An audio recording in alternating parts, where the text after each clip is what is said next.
যাদের বাচ্চারা দুষ্ট না তারাই বোঝে তাদের সামলানোটা কত কষ্টের।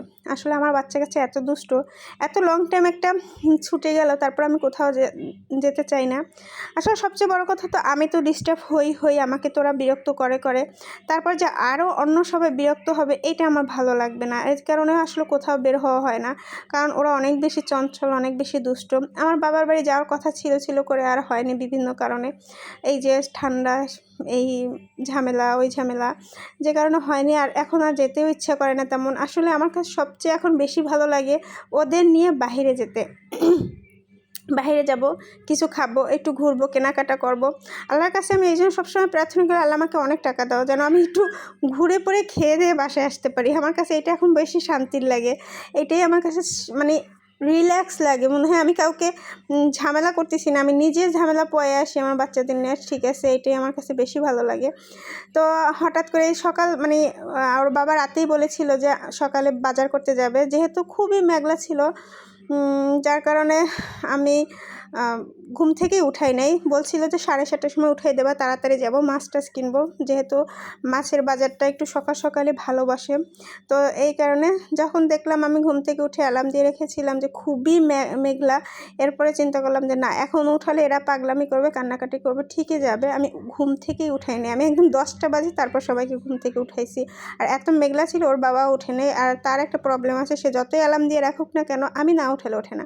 তো আমার ছেলেটা খুবই খুশি ছিল, তার দৌড়াদৌড়ি দেখে বুঝতে পারছেন। যেহেতু আমি সকালে নাস্তা বাস্তা করার পরে ওর বাবা বললো আচ্ছা ঠিক আছে চলো, এখন আর বাজার করবো না, এখন আমরা অন্য কেনাকাটা করি। মানে আমার ননদের হাজব্যান্ড বলেছিল, সে তো খুব অসুস্থ, তো আমার ভাসুরি বাসায় আছে, সে বলছে তার জন্য একজোড়া মোজা কিনতে, আর মানে কিছু প্লাস্টিকের জিনিস, বদনা, বালতি, এগুলো কিনতে বলেছে।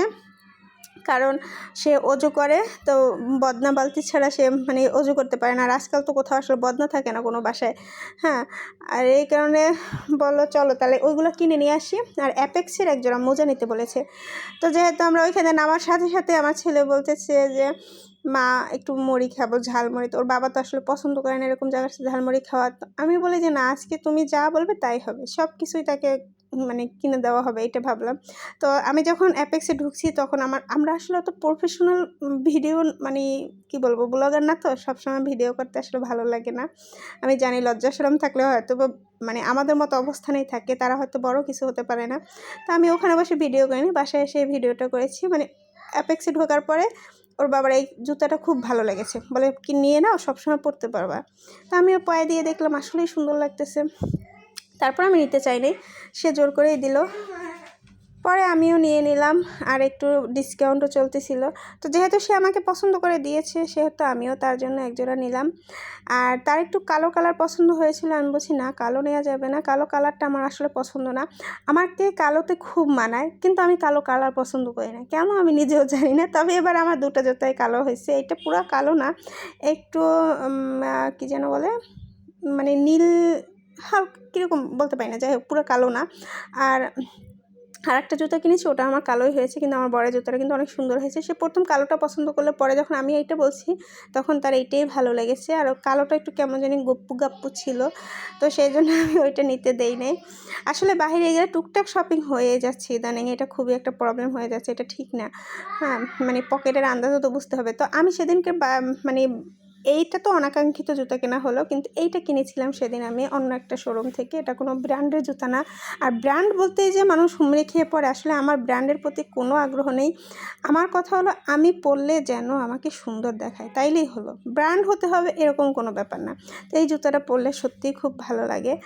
আর জুতাটা কিন্তু আসলে অ্যাপেক্সের জুতার চেয়েও দাম বেশি রেখেছে, আর জুতাটা পরলেও অনেক সুন্দর লাগে। আর আমি যেহেতু জিন্স পরি বা এখন ওভারকোট টোট পরা হয়, সেই জন্য এই জুতাটা মূলত নেয়া। আর ওভারকোট যা জিন্সের সাথে, আমি সেদিনকারও যখন জুতাটা কিনতে গিয়েছি তখনও জিন্স পরে গেছি, তখন খুব ভালো লেগেছে পায়ে। আর জুতাটা আসলে কালারটা ভালো করে বোঝা যাচ্ছে না ক্যামেরায়, কিন্তু আসলে অনেক সুন্দর সামনাসামনি। আমার ভালো লেগেছে, সবার ভালো লাগবে এটা তো না, আমার ভালো লাগাটাই বড় কথা। তারপরে গেলাম আমরা খেতে। তো আমার হাজব্যান্ড বারবার বলতেছিল তুমি কি বিরিয়ানি বা রিচ কিছু খাবে। আমি বলছি না, আসলে আমি বাইরে গেলে সবসময় ভাতটাই পছন্দ করি, ভাত খেতেই ভালো লাগে। আর ভর্তা ভাত খেতে তো আমার অনেক বেশি ভালো লাগে। আর এখন আর দেখা যায় ওর বাবা দুপুরে খায় না দেখে আমার খুব বেশি ভর্তা করা হয় না, রেগুলার আলু ভর্তা ছাড়া অন্য কোনো ভর্তা তেমন খাওয়া হয় না।